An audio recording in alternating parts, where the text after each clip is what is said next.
माता सीता जी को रावण की बेटी क्यों कहते हैं, चलिए जानते हैं।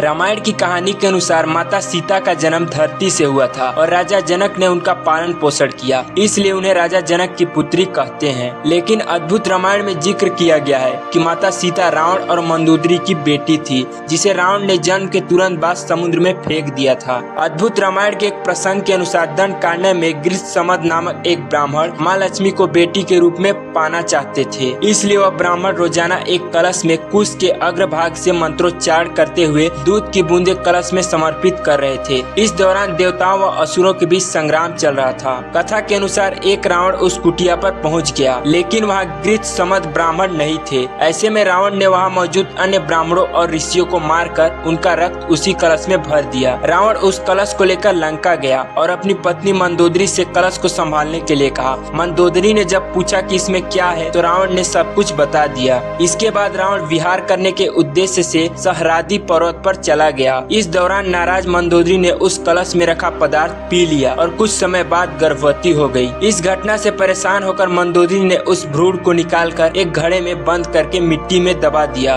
एक दिन राजा जनक को हल चलाते समय वह खड़ा मिला। बता दें कि अद्भुत रामायण के रचयिता भी वाल्मीकि जी थे और संस्कृत भाषा में रचित यह रामायण 27 सर्गों का काव्य विशेष है। दोस्तों, आपको क्या लगता है, कमेंट करके जरूर बताएं।